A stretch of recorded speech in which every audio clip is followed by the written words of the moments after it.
श्री शिवाय नमस्तुभ्यम। जय माता रानी। दोस्तों, आपके अपने चैनल धर्म साधना में आपका बहुत बहुत स्वागत है। माँ भगवती दुर्गा की कृपा आप और आपके पूरे परिवार पर सदा सर्वदा बनी रहे। दोस्तों, आज की वीडियो में मैं आपसे बात करने वाली हूँ माघ मास के कृष्ण पक्ष के प्रदोष व्रत के बारे में। माघ मास के कृष्ण पक्ष का प्रदोष व्रत कब है, त्रयोदशी तिथि कब प्रारंभ हो रही है, कब समाप्त हो रही है, व्रत हमें कब धारण करना है और आज के दिन किस प्रकार से भगवान भोलेनाथ की पूजा आराधना करनी चाहिए, किन मंत्रों का जप करना चाहिए और प्रदोष व्रत के दिन भगवान भोलेनाथ को किन वस्तुओं का भोग अर्पित करें, कौन सी वस्तु भगवान भोलेनाथ को अर्पित करें जिससे कि मन की समस्त कामनाएं पूर्ण हो और जिस भी मनोकामना से आप व्रत धारण कर रहे हैं या बिना व्रत किए भी पूजा कर रहे हैं वो आपकी मनोकामना पूर्ण हो, इसके लिए आज विशेष क्या करना चाहिए, ये संपूर्ण जानकारी आपको आज की वीडियो में मैं शेयर करने वाली हूँ। तो वीडियो को पूरा ज़रूर देखिए और अगर आपको आज की वीडियो अच्छी लगे तो इसे लाइक भी ज़रूर कीजिए, क्योंकि आपके लाइक्स, आपके कमेंट्स मेरे लिए बहुत महत्वपूर्ण हैं। ये एकमात्र जरिया है जिनसे मुझे पता चलता है कि आपको ये वीडियो अच्छी लगती हैं और आपके लिए ये वीडियो उपयोगी है। तो अगर वीडियो अच्छी लगती है तो लाइक तो ज़रूर ही किया करें। इसके साथ ही कमेंट बॉक्स में माता रानी के नाम का जयकारा भी ज़रूर लगाएं, इससे आपको सकारात्मक ऊर्जा की प्राप्ति होती है। और अगर आपका कोई भी सुझाव हो, कोई भी प्रश्न हो या कोई विशेष वीडियो देखना चाहते हैं तो इसके लिए भी कमेंट बॉक्स में ज़रूर लिखें। चैनल पर पहली बार आए हैं, अगर अभी तक आपने चैनल को सब्सक्राइब नहीं किया है तो आज की वीडियो अगर आपको अच्छी लगे तो चैनल को सब्सक्राइब ज़रूर कर लीजिए और बेल बटन को भी प्रेस कर लीजिए। तो इससे ये होगा कि इस चैनल पर जो नई वीडियो अपलोड होंगी उनकी नोटिफिकेशन आपको सही समय पर प्राप्त होगी। दोस्तों, बात करेंगे प्रदोष व्रत के बारे में, लेकिन उससे पहले एक जानकारी देना चाहती हूँ। अगर आप एकादशी का व्रत करते हैं तो एकादशी व्रत से संबंधित सभी वीडियो जैसे कि व्रत की कथा, व्रत के सभी नियम और षटतिला एकादशी के पारण के शुभ मुहूर्त और सभी उपायों की जानकारी चैनल पर ये वीडियो अपलोड हो चुकी हैं। तो आपने अभी तक उस वीडियो को अगर नहीं देखा है तो ज़रूर देख लीजिए। और अब बात करते हैं माघ मास के कृष्ण पक्ष के प्रदोष व्रत के बारे में। तो माघ मास के कृष्ण पक्ष की त्रयोदशी तिथि प्रारंभ हो रही है 19 जनवरी को, यानी कि गुरुवार के दिन दोपहर में 1:19 पर और त्रयोदशी तिथि का समापन हो रहा है 20 जनवरी को सुबह 9:59 पर। तो ऐसे में प्रदोष का व्रत हमें कब धारण करना है, देखिए। सूर्योदय कालीन त्रयोदशी तिथि हमें प्राप्त हो रही है 20 जनवरी को, लेकिन सुबह 10 बजे तक त्रयोदशी तिथि समाप्त हो जाएगी, इसलिए शाम के समय चतुर्दशी तिथि होगी। और हाँ, जैसा कि आप सभी जानते हैं कि प्रदोष का व्रत जब हम धारण करते हैं तो शाम के समय त्रयोदशी तिथि प्रदोष काल में जब व्याप्त होती है तो उसी समय भगवान शिव की पूजा आराधना का विधान बताया गया है, महत्व बताया गया है। तो बहुत महत्वपूर्ण होता है प्रदोष काल का समय, त्रयोदशी तिथि की प्रदोष काल का समय, और इसलिए गुरुवार को यानी कि 19 जनवरी 2023 को प्रदोष का व्रत धारण किया जाएगा। और बात करें प्रदोष व्रत के महत्व के बारे में, तो जैसा कि प्रदोष व्रत के बारे में शास्त्रों में बताया गया है कि जिस दिन प्रदोष का व्रत होता है उस दिन का भी बहुत महत्व होता है। मतलब दिन के अनुसार ही प्रदोष व्रत के नाम होते हैं। जैसे कि सोमवार के दिन जब प्रदोष व्रत आता है तो उसे सोम प्रदोष कहा जाता है। तो इस बार जैसे कि गुरुवार के दिन प्रदोष व्रत है तो इसे गुरु प्रदोष कहा जाएगा। और हाँ, गुरु प्रदोष का व्रत धारण करने से किसी भी प्रकार की बड़ी से बड़ी परेशानी से आपको मुक्ति मिल जाती है। शास्त्रों के अनुसार गुरु प्रदोष का व्रत धारण करने से विवाह संबंधी, संतान संबंधी, धन संबंधी कोई भी परेशानी हो वो दूर हो जाती है। दाम्पत्य जीवन से संबंधित अगर कोई भी परेशानी हो या फिर शिक्षा से संबंधित कोई परेशानी हो, करियर में या फिर नौकरी में, व्यापार में कोई परेशानी आ रही है या फिर आपकी जन्म कुंडली में बृहस्पति कमजोर है, तो ऐसी अवस्था में गुरु प्रदोष का व्रत धारण करना चाहिए।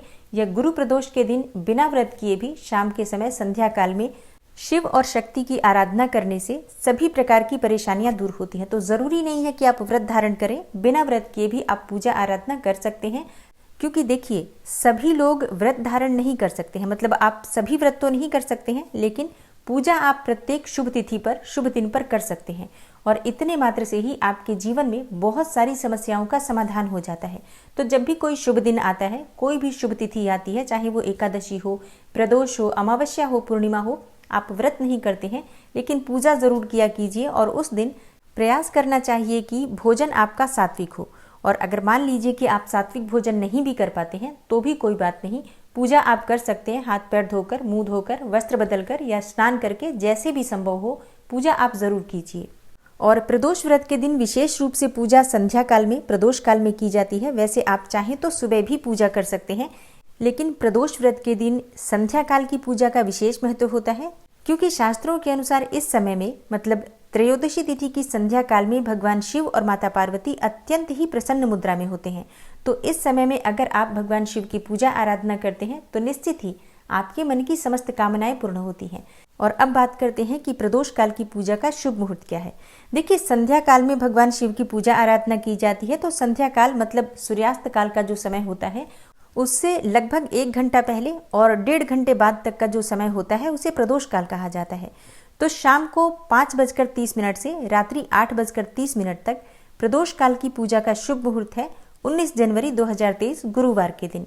और बात करें व्रत के नियम और पूजा विधि के बारे में, तो देखिए, अगर आप प्रदोष का व्रत करते हैं या फिर बिना व्रत किए भी पूजा करना चाहते हैं तो सुबह के समय जल्दी उठ जाइए। मतलब वैसे तो ब्रह्म मुहूर्त में उठने का विधान बताया गया है, लेकिन अगर आप इतनी सुबह नहीं उठ पाते हैं तो सुबह सूर्योदय होने से पहले जरूर उठ जाइए और नित्य क्रिया से निवृत्त होकर स्नान कर लीजिए, साफ स्वच्छ वस्त्र धारण कर लीजिए। और हाँ, आज के दिन मतलब प्रदोष व्रत के दिन या किसी भी दिन जब भगवान शिव की पूजा आराधना की जाती है तो प्रयास करना चाहिए कि काले और नीले रंगों का प्रयोग आप ना करें। आप सफेद रंग या किसी भी हल्के रंग के वस्त्र धारण करके भगवान शिव और माता पार्वती की पूजा करें। और हाँ, स्नान करने के बाद साफ स्वच्छ वस्त्र धारण करके सबसे पहले भगवान सूर्यदेव को जल अर्पित करना चाहिए। उसके बाद अपने घर के मंदिर में आ जाइए। मंदिर में आकर आपको शुद्ध घी का एक दीपक प्रज्वलित करना है और आसन डालकर भगवान शिव के समक्ष बैठ जाइए। विधि विधान से भगवान शिव की पूजा करने से पहले अपने दाहिने हाथ में अक्षत, जल और पुष्प लेकर व्रत का या पूजा का संकल्प ले लीजिए कि आज आप प्रदोष का व्रत धारण कर रहे हैं। अपनी मनोकामना अगर आपकी कोई हो तो मनोकामना भगवान शिव से कह सकते हैं, और अगर आप निष्काम भाव से व्रत धारण कर रहे हैं तब तो अत्यंत ही श्रेष्ठ है। भगवान शिव की कृपा पाने के लिए या फिर भगवान भोलेनाथ की प्रसन्नता के लिए प्रदोष का व्रत धारण कर रहा हूँ या धारण कर रही हूँ, इस प्रकार से व्रत का संकल्प लीजिए और भगवान शिव से प्रार्थना कीजिए कि आपका व्रत, आपकी पूजा निर्विघ्न पूर्ण हो। व्रत में, पूजा पाठ में जाने अनजाने कोई भूल चूक हो जाए तो इसके लिए भगवान भोलेनाथ से क्षमा प्रार्थना कर लीजिए। इस प्रकार व्रत का संकल्प लेने के बाद जो आपके हाथ में जल, अक्षत और पुष्प है वो भगवान शिव के चरणों में अर्पित कर दीजिए। और उसके बाद आप विधि विधान से उनकी पूजा आराधना कर सकते हैं, जैसे कि उनका अभिषेक कीजिए और जो भी सामग्री आपके पास उपलब्ध हो पंचोपचार विधि से भगवान शिव की पूजा आराधना करने के बाद उनकी आरती कर लीजिए। तो सुबह की पूजा संक्षिप्त रूप से कर सकते हैं और शाम के समय आप विधि विधान से उनकी पूजा कर सकते हैं। दिन में आपको व्रत रहना है और जैसे कि कई भक्त ये व्रत निर्जल भी धारण करते हैं, लेकिन बहुत से भक्त इस व्रत को फलाहार के द्वारा धारण करते हैं। तो जिस भी प्रकार से आप व्रत धारण करना चाहते हैं, बिल्कुल अपनी शारीरिक क्षमता का ध्यान रखते हुए व्रत धारण कर सकते हैं।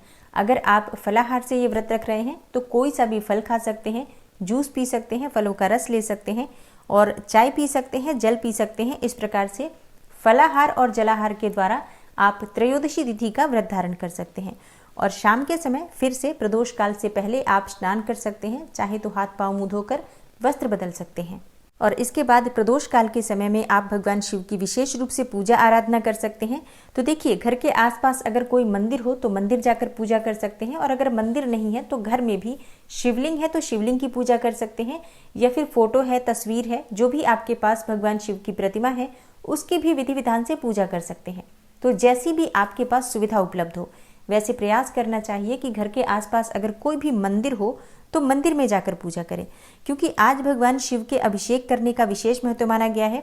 और हाँ, जैसे कि कई भक्तों के प्रश्न आते हैं कि शाम के समय मंदिर में अभिषेक नहीं करने देते हैं तो क्या करें। तो ऐसे में कोई बात नहीं, आप सुबह जाकर मंदिर में अभिषेक कराइए और शाम को दीपदान कर दीजिए और मंदिर में जाकर थोड़े समय तक आप मंत्र जप कर सकते हैं। देखिए, शिव मंदिर में दर्शन करने मात्र से भी समस्त प्रकार के जाने अनजाने में किए गए पाप कर्मों से मुक्ति मिलती है और कोई भी मनोकामना हो पूर्ण होती है। इसलिए प्रयास करना चाहिए कि मंदिर जाकर हम दर्शन करें, मंदिर में जाकर दीपदान करें। जो भी संभव हो, अगर आप मंदिर जाकर करते हैं तो उसका फल आपको बहुत अधिक प्राप्त होता है। लेकिन अगर ऐसा भी संभव न हो तो आप अपने घर में भी पूजा कर सकते हैं, कोई समस्या नहीं है।